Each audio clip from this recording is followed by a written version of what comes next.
Para que serve um rei? Ou um rei pode sofrer impeachment? Quem escolhe uma dinastia? Por que não escolher uma nova casa real? A esposa de um rei pode herdar seu trono? Olá, eu sou o professor Neomar Nepomuceno e você vai ver a resposta para essas perguntas, a resposta para essas questões. Esta edição do quadro Questões Monárquicas, o novo quadro aqui do canal Monarquia News, o canal onde eu, professor Neomar Nepomuceno, trato especificamente de notícias, curiosidades, informações e estudos sobre monarquia no Brasil e no mundo. E nesse primeiro vídeo, que será dividido em duas partes, vou apresentar uma compilação das principais questões que já respondi a respeito de monarquia. Vamos a elas? Mel Rosiane perguntou: para que serve um rei? Ele trabalha? Quem paga suas contas? Olha, Mel Rose, eu poderia devolver essa pergunta da seguinte forma: para que serve um presidente? Ele trabalha, já que sabemos que nós é que pagamos suas contas. E enquanto chefe de Estado, que é uma das funções que ele acumula, seu papel é o mesmo de um monarca. Ou ainda mais, para que serve um vice-presidente? Ele trabalha, já que somos nós que pagamos suas contas. Ou mais ainda, para que servem os ex-presidentes? Uma vez que pelo menos dos 6 últimos que estão vivos, ainda que presos, somos nós quem pagamos seu salário e suas contas.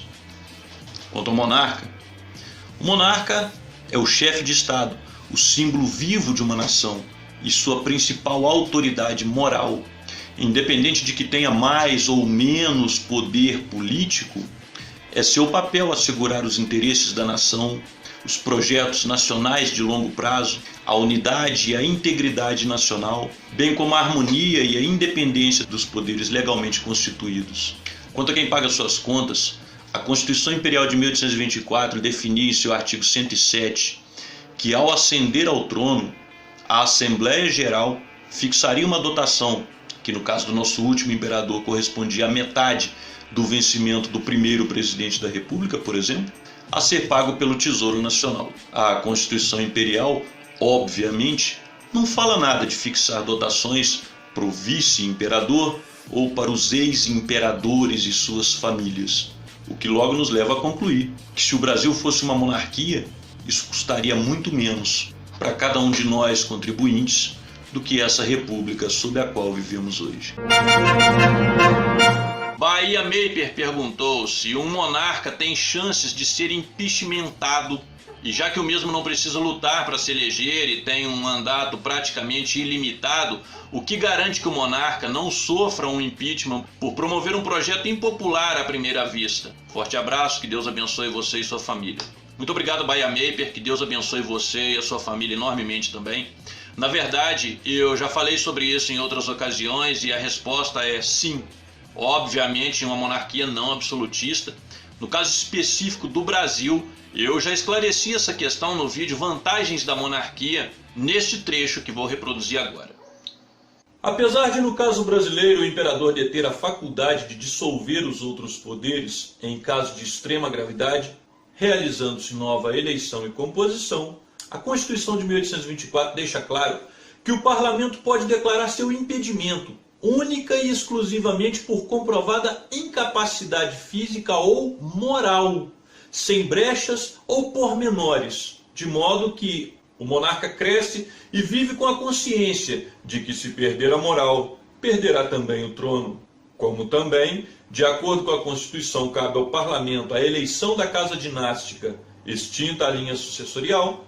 Não havendo sucessores aptos, a perda da moral pode significar também o fim do reinado de sua família, o que faz com que famílias dinásticas geralmente exerçam grande vigilância quanto à retidão de seus membros. Antes de mais nada, é importantíssimo lembrar que em uma monarquia constitucional, o monarca não governa necessariamente, cabendo isso ao chefe de governo ou gerente do Estado, como costumo dizer. De modo que não é sua atribuição promover projetos, sejam populares ou impopulares, mas sim assegurar justamente a sua consonância com os interesses e as necessidades da nação e a sua consecutividade.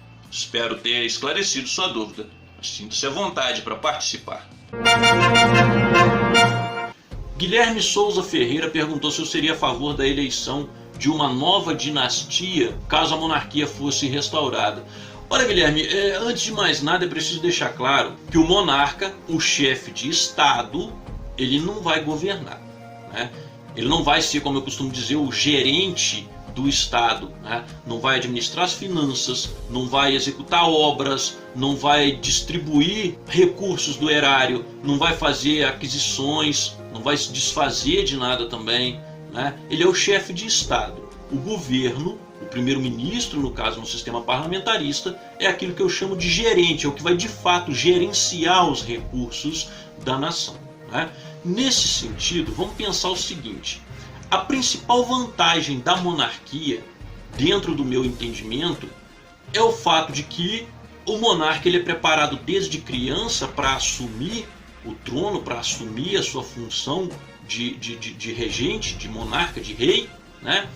E a outra é que, como ele não precisa ser eleito necessariamente para assumir, ele não está sujeito às negociatas que decorrem de um processo de eleição, de uma relação de eleição, digamos assim, como a gente está tão acostumado a ver na República Brasileira, né? Então essas são as duas grandes vantagens: o fato de ele ser preparado desde criança e de não precisar ser eleito. Então vamos parar para pensar o seguinte: se é para o chefe de Estado ser eleito, e principalmente se é para eleger qualquer um, deixa como está, né? Deixa o presidente da República mesmo, não precisa mudar de nome, muito menos mudar de forma de governo, né? De sistema político. Concorda comigo? Não faria sentido nenhum, né? Então a gente tem que considerar que o Brasil é uma monarquia em mais de um século de estado de golpe, né? A República foi implantada através de um golpe. A casa dinástica brasileira existe até hoje, preservada e com seus príncipes sendo preparados geração após geração para assumir o seu papel de monarca, de chefe de Estado, de moderador dos poderes do Brasil, né? Então o que nós monarquistas pleiteamos é de fato que se retorne ao estado original, antes do golpe de 1889. Mais do que isso, honestamente, não faz sentido, né? Admiro o caso das monarquias eletivas que existem mundo afora, mas cada sistema, cada regime é o mais apropriado para o seu povo, para a sua realidade. Creio que não se aplicaria necessariamente ao nosso continente chamado Brasil. Mesmo assim, muito obrigado pela sua participação, espero ter esclarecido. Alternativo Brasil perguntou se com a possível restauração imperial, o Rio de Janeiro poderia voltar a ser a capital. Ao que Might Brazil Empire respondeu com maestria, e eu vou tomar a liberdade de repetir aqui as suas palavras. Ele diz que poderia ser feito como acontece no Reino dos Países Baixos, onde Amsterdã é a capital e a sede da Casa Real, mas a sede do governo fica em Haia. No caso do Brasil, o Rio de Janeiro poderia sim ser a sede da família imperial, enquanto Brasília continuaria sendo a sede da administração nacional, né? A capital do governo brasileiro, digamos assim. Agradeço imensamente Might Brazil Empire. Eu particularmente não poderia ter respondido melhor. Muito obrigado pela sua participação aqui. Paulo Gilson de Almeida, no vídeo sobre as monarquias eletivas, ele perguntou: no caso da coroa brasileira, quem definia o chefe de Estado durante o Império e como explicar a coroa portuguesa? Bom, Paulo Gilson, para responder a sua pergunta precisamos considerar duas coisas bem simples, mas que muitas vezes não nos damos conta. A primeira é que, ao contrário do que somos levados a crer, o Brasil não era uma colônia portuguesa que conquistou sua independência ante a metrópole europeia no dia 7 de setembro de 1822, assim como aconteceu com nossas vizinhas colônias espanholas. Em 1822, o Brasil já era um país independente desde 1815, quando foi elevado de principado a reino, unido a Portugal e Algarve, de modo que essas três nações à época formavam um reino unido, como são hoje a Inglaterra, Escócia, Gales e Ulster, que formam o Reino Unido da Grã-Bretanha e da Irlanda do Norte.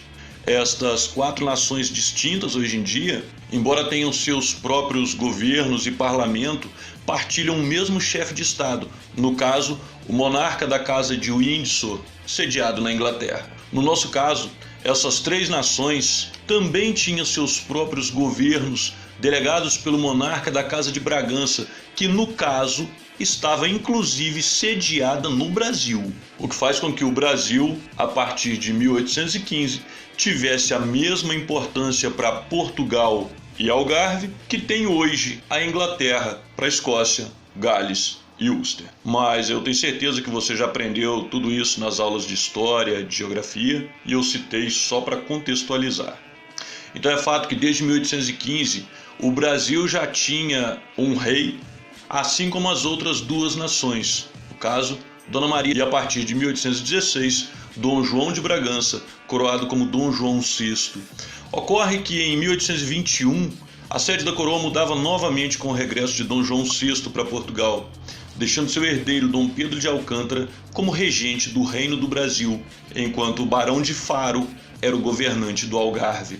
No ano seguinte, o que aconteceu foi basicamente que o Reino do Brasil deixou de fazer parte desta união política e a Assembleia Nacional, que já havia dado a Dom Pedro de Alcântara o título de defensor perpétuo do Brasil, elevando-o de príncipe regente a rei e depois imperador do Brasil com o título de Dom Pedro I, ou seja, Dom Pedro, príncipe da Casa de Bragança, já havia sido nomeado regente do Brasil enquanto país independente e continuou quando o Brasil deixou de fazer parte desta união política com Portugal e Algarve. 2 anos depois, as câmaras municipais aprovaram e o imperador outorgou, em 1824, a Constituição do Império do Brasil, que o definia em seu artigo 3º como uma monarquia hereditária constitucional e representativa, ou seja, o imperador Dom Pedro I e sua descendência, conforme o artigo 4º, estariam sujeitos ao povo brasileiro através de seus representantes eleitos para o parlamento, e estes seriam responsáveis por legislar em seu nome, inclusive aprovando a Constituição e nela as regras de sucessão, claramente definido no artigo 117, que dizia: a descendência legítima do imperador sucederá ao trono, segundo a ordem de primogenitura, tendo prioridade os descendentes ao ascendentes, o parente mais próximo ao mais distante, o sexo masculino ao feminino e a pessoa mais velha à mais nova.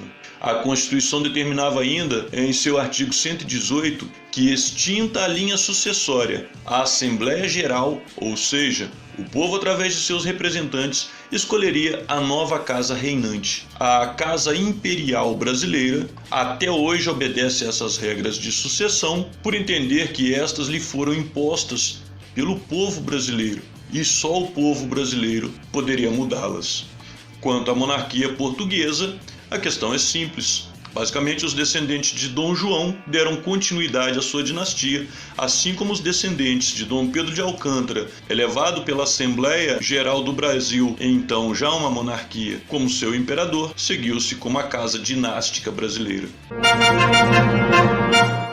Bartolomeu Bovi perguntou se em uma monarquia, seja as atuais ou as do passado, quando um rei morre e a rainha ainda está viva, se ela pode ter o direito ao trono. Se já aconteceu isso alguma vez, e no caso do Brasil, a herdeira do trono, Princesa Isabel, caso assumisse e depois morresse, se o seu marido poderia ter direito ao trono. Muito obrigado, Bartolomeu, sua pergunta também é muito oportuna, mas na verdade, nas monarquias constitucionais hereditárias, a linha sucessória se dá por laços de sangue, de modo que o monarca sempre tem um herdeiro aparente que geralmente é o seu descendente. No caso atual do Brasil, por exemplo, o herdeiro aparente de Dom Luís de Orleans e Bragança é seu irmão, Dom Bertrand, depois dele Dom Antônio e depois desse seu filho, Dom Rafael de Orleans e Bragança, e não a sua esposa, a princesa belga, Dona Cristine de Ligne. Como também já expliquei em outros vídeos, como Dom Pedro II não tinha herdeiros varões vivos, após a sua morte, a coroa passaria para a princesa Isabel e após o fim do seu reinado, desta passaria para Dom Luís Maria, voltando Gastão de Orleans, caso estivesse vivo, a ser somente o Conde de. Fim da linha sucessória está extinta a dinastia, devendo o parlamento eleger a nova casa dinástica. Quanto a outras monarquias do passado, existem sim casos em que rainhas consortes assumiram o trono, mas em situações conturbadas, de regras de sucessão e de transição pouco claras, sem equivalente nos dias atuais. Espero ter esclarecido sua questão e muito obrigado pela sua participação. Então é isso, essas foram as questões monárquicas de hoje. Conforme já disse lá no canal Professor Neomar Nepomuceno, a partir da criação deste canal Monarquia News, as perguntas especificamente sobre este assunto serão respondidas exclusivamente neste canal. Então não se esqueça de deixar a sua questão aqui nos comentários. Esse vídeo não se esqueça de curtir. Se gostou, contribua da forma mais civilizada de que for capaz, dizendo por que e em que podemos melhorar. Contribua com o crescimento do canal, compartilhando esse vídeo com seus amigos em suas redes sociais. Vídeos e conteúdos como esse, visite e se inscreva no canal Monarquia News. Saudações monárquicas e até a próxima.